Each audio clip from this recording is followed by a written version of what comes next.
দেখুন, আপনি আমার ছেলে স্কুলের স্যার। জানি আপনার স্কুলে 10-12 হাজার টাকা বেতনে একটা সংসার চলে না, তাই আপনাকে টার্গেট ছাড়া এই সেলসের জব দেওয়া হয়েছে। কিন্তু কোম্পানি আমাকে চাপ দিচ্ছে। Sorry to say, target fulfil না করলে কোম্পানি স্যালারি দেবে না। তাহলে ভাবুন আপনি এবার কি করবেন।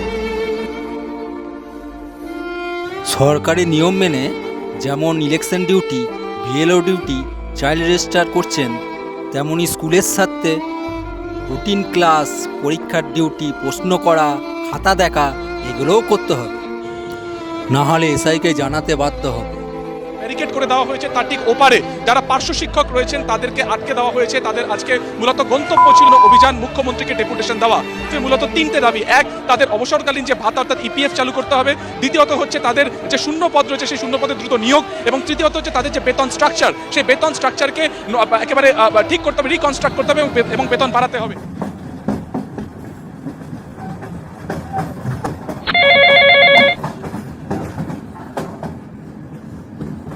হ্যাঁ বল। আব্বু, আমাকে মোবাইল কিনে দাও। আরে বাবা, আবার ফোনটা নিলেই তো অনলাইন ক্লাস করা হবে। আব্বু তো নিয়ে চলে গেছে। আজকে নিয়ে গেছে, প্রতিদিন তো নিয়ে যায় না, ওটাই তোর অনলাইন ক্লাস করা হবে। আমাকে মোবাইল চাই চাই। দেখ বাবা, তুই তো ভালো করেই জানিস বেতন সামান্য। ঠিক আছে, বেশ, মাইনেটা বাড়ো, ঠিক কিনে দেবো। প্রত্যেক বছরই তো বলো মাইনে বাড়বে, কই বেড়েছে?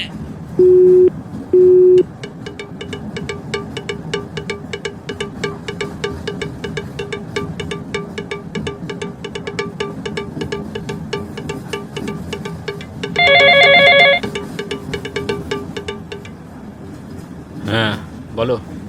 সারা রাত দোকানেই থাকবে নাকি? এই 9টা 10টে ফিরছি। ঘর সংসার নাই? আসার সময় ফোনে রিচার্জটা করে দেবে। ঠিক আছে, দেখছি, দোকান খোলা থাকলে রিচার্জ করে দেবো।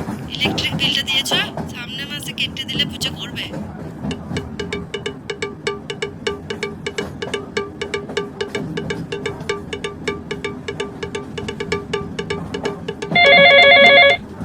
হ্যাঁ মা বলো। আব্বা, আমার প্রেসারের ওষুধ শেষ হয়ে গেছে। শেষ হয়ে গেছে? হ্যাঁ, মনে করে নিয়ে আসবে বাবা। আচ্ছা ঠিক আছে।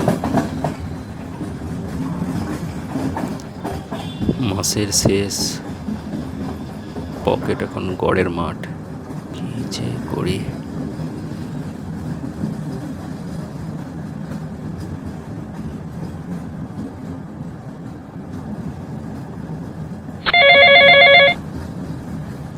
হ্যালো, হ্যাঁ বলো। এত রাত হয়ে গেল, আপনারা এখনো ফেরেনি? আপনার ফিরেনি? আমার তো টেনশন হচ্ছে খুব। দেখো, লাস্ট ট্রেনটাও তো ফিরতে পারে। অনেকবার ফোন করেছি, সুইচ অফ বলছে। Switch off? অনেকক্ষণ চেষ্টা করেছো? কোথায় আছো? ঠিক আছে, আমি দেখছি। আচ্ছা ঠিক আছে।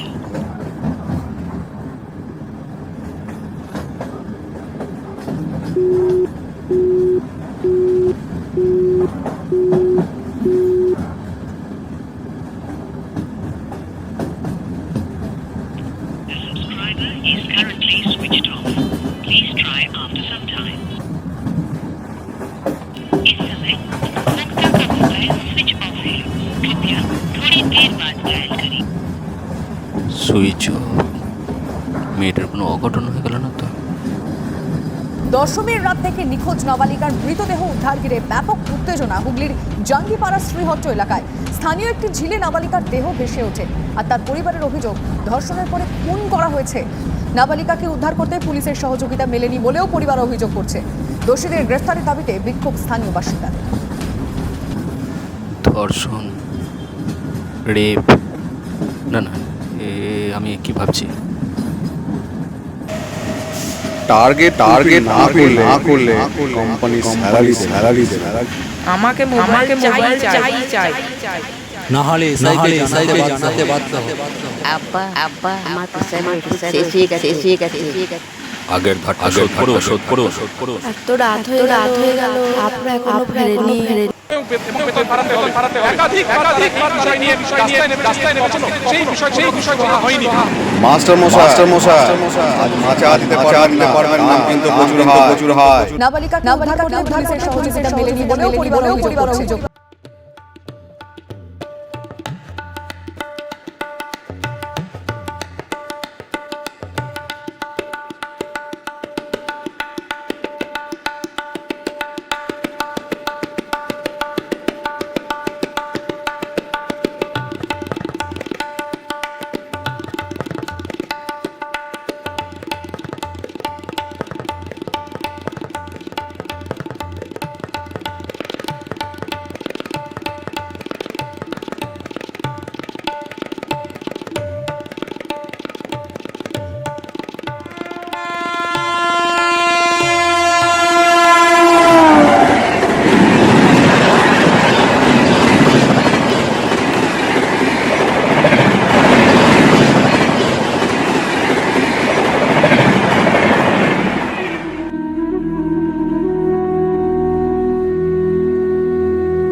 হ্যালো পাপা, তুমি কোথায়? হ্যাঁ আপরা, তুই কোথায় মা?